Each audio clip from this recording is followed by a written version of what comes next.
Santa Otilia, abadesa benedictina. Siglo vil. Patrona de los enfermos de la vista. 13 de diciembre. La niña crecía entre las paredes del convento de Bauma, el más pobre de cuantos se escondían entre las sinuosidades del monte Jura. Una gran tristeza ensombrecía sus primeros años. A veces decía a la monja que cuidaba de ella: estas flores que tan buen olor despiden, deben de ser muy bonitas. Mucho, mucho, respondía su maestra. Y el sol y la noche y los pájaros que cantan al amanecer. Ella no podía ver ninguna de estas cosas, había nacido ciega, y todas en el convento llamabanla con ternura la cieguecita. Hasta que un día pasó por allí un santo obispo, la bendijo y empezó a ver. Pero había aún otra cosa que la atormentaba. A veces, corriendo por el jardín o jugando con sus compañeras, se detenía de repente y rompía a llorar. La maestra, entonces, le preguntaba: ¿qué tienes, oh Utilie? ¿Te han pegado? No me han pegado, decía la niña, lloro por ver que todas hablan de su madre, de su hermanito, del río de su pueblo, y yo tengo que callarme, porque no puedo decir nada. ¿Quién soy? ¿De dónde he venido? ¿Por qué estoy aquí? Dígamelo, madre, que si hay que callarlo, yo le prometo que nadie lo ha de saber. Muchas veces la monja respondió que tampoco ella sabía nada, pero, vencida al fin por las importunaciones de la niña, le contó esta historia. Largo tiempo los duques de Alsacia, Atárico y Bersuinda habían pedido a Dios que les diese un heredero de su fortuna y de su nombre.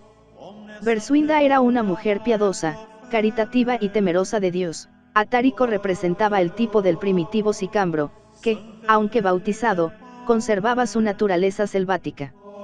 Dios parecía haber escuchado sus ruegos, pero el vástago que les nació no era un hijo, como quería el duque, sino una hija y una hija ciega.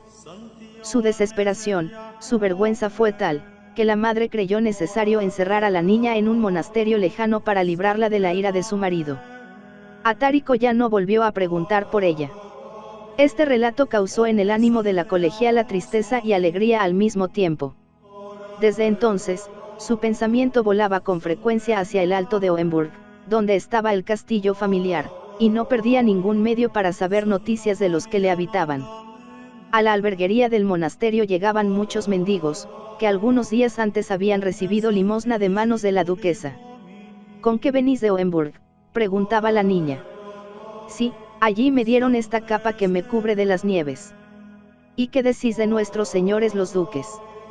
Ella es una santa, cuida a los pobres como si fuesen sus hijos. Él, según el día, es capaz de darte un sueldo de oro o un puntapié.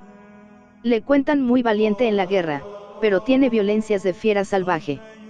Dicen que tuvo una hija ciega, y la mandó echar de casa, y que no la quiere recibir, aunque sabe que ha recobrado la vista. Es un hombre sin piedad. Eso, no, a los otros hijos los quiere como a las niñas de sus ojos, sobre todo a Hugo, el más hermoso, el más simpático de todos Santa Otilie. Cuantos venían de Oenburg se hacían lenguas de aquel joven, de su bondad, de su dulzura, de su prudencia. Sin conocerle, Otilie empezaba a quererle más que a los otros, y un día se decidió a enviarle un manto de escarlata, bordado por ella con el mayor cariño, y dentro una tablilla con estas palabras: al señor conde Hugo, recibe, hermano mío, este presente que te envía con su amor una hermana a quien no conoces. Otilie, la pobre desterrada, llora con las ansias de ver tu cabeza rubia y tus ojos bondadosos. Tú, que lo puedes todo con mi padre y señor, dile que se acuerde ya de mí. Hugo recibió con alegría el regalo y el mensaje. No se atrevió a hablar claramente a su padre, pero, confiando en el amor especial de que era objeto, mandó a 2 escuderos suyos en busca de su hermana. Algunos días después, Atárico paseaba con su hijo en la terraza del castillo, cuando advirtió que un carro subía lentamente la pendiente de Oenburg. ¿Qué es eso?, preguntó, extrañado.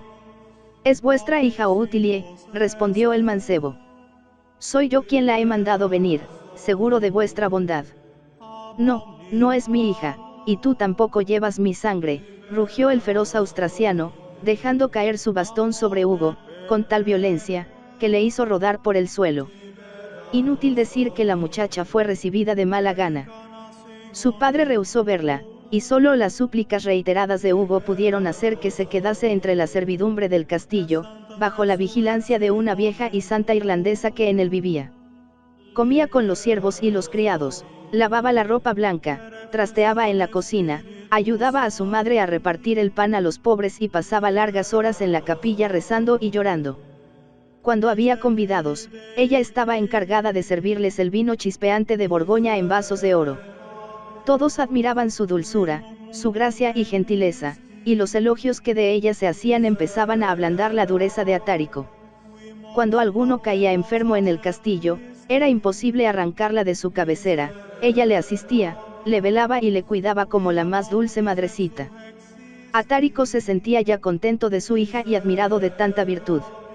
Un día, viéndola venir por un corredor con un objeto escondido bajo el manto, olvidó por completo su orgullo, y, acercándose a ella, le dijo: «¿De dónde vienes, mi querida hija, y qué es lo que llevas ahí?»